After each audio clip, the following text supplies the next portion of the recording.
And it's important to understand that we're not talking, I mean, on one hand, we're talking about a financial coup. So let me show you I just made a new chart on what I call the financial coup, because I want to put a little history to this thing. And we went through this the other night.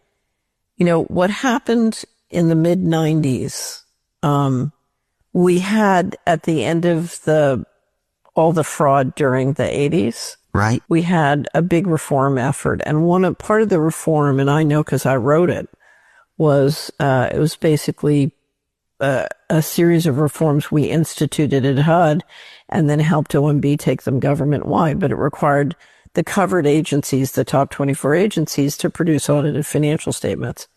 So a process began where the government started to confess that they couldn't produce audited financial statements, but they would explain what their undocumentable adjustments were, which was transactions that weren't documented, that weren't, that made it impossible for them to produce financial statements.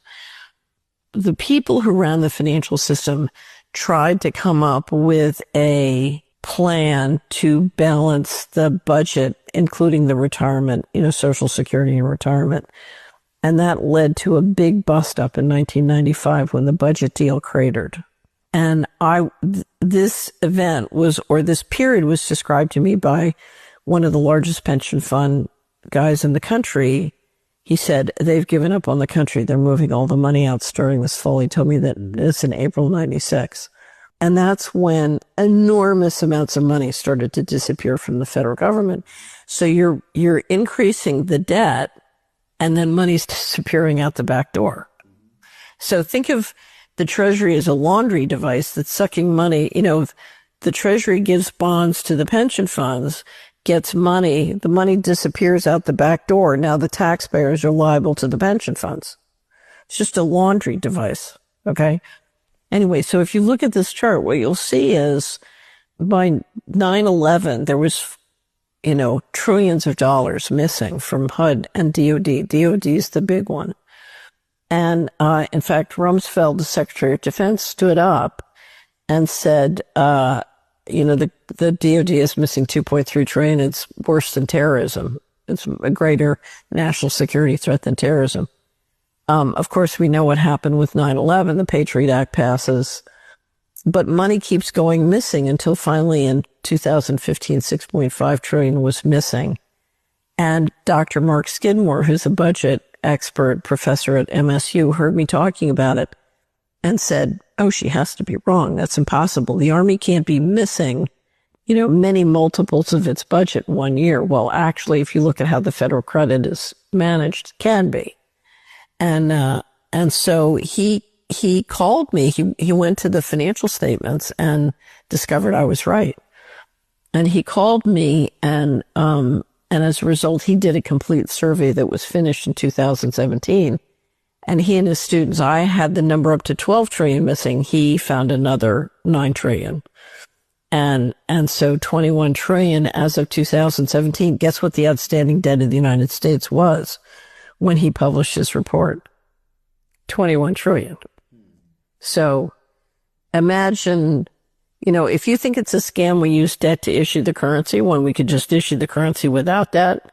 It's really a scam when the money you raise with the debt disappears out the back door. Right? Yeah. So, as the other gentleman mentioned, it would be impossible to do this hidden unless they had high cover. How can you steal $21 trillion?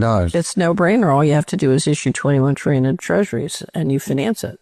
And then you steal it. So somebody somewhere made a physical decision. Who's that person?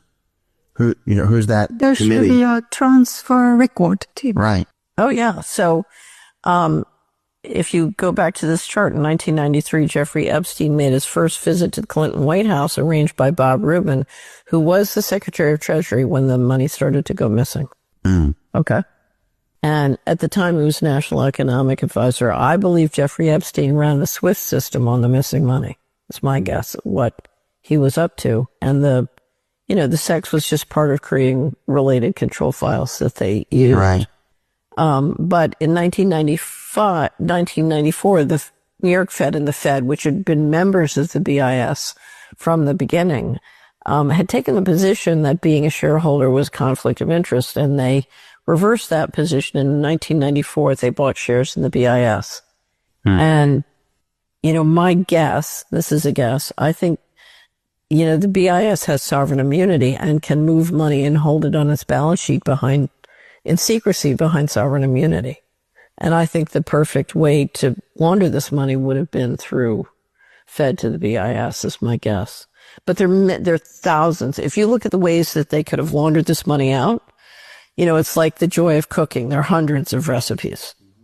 And with 21 trillion, you need many different ways.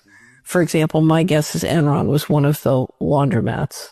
But I think also, if you look at the money disappearing, then suddenly you have all these sovereign nations around the world who are making huge donations to the Clinton Foundation. And my question is, did that money just get pulled out of HUD, move through the BIS over to Norway, and they just give it back? Flood right back. With a fee? Easy. Okay, so anyway, whatever. We hit the great financial crisis, and then we have 29 trillion of bailouts.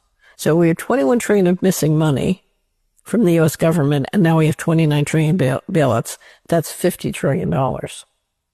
Okay. So we're talking about putting the United States in a debt trap, and somebody walks off with $50 trillion. Okay. Now, there are many, we could have a long conversation about where that money might have gone. But one of the things to understand is coming into 2019 in the pandemic, because you have, instead of putting the retirement systems on a stable foot, you've decided instead you're going to give up on the country and you're going to take the money and run. It's like a bank robbery. But now the retirement systems are coming due. What are you going to do? And it's pretty clear what happened next. The first thing they did was they got rid of Epstein. That's the second thing they did was they reviewed the going direct reset, and they started into a reset, a central banking reset. And that reset dramatically lowered life expectancy, which had been dropping ever since 1997 when the financial coup started. But this is all part of, you put the government in a debt trap, you've moved all the money out someplace else, and those assets and that money is someplace else. So now the government doesn't have the assets. It's got, but it owes the debt. You now have it in a debt trap. And now essentially what you do is you turn around to the population, say there's no money, but you weaken the population dramatically and you start depopulating.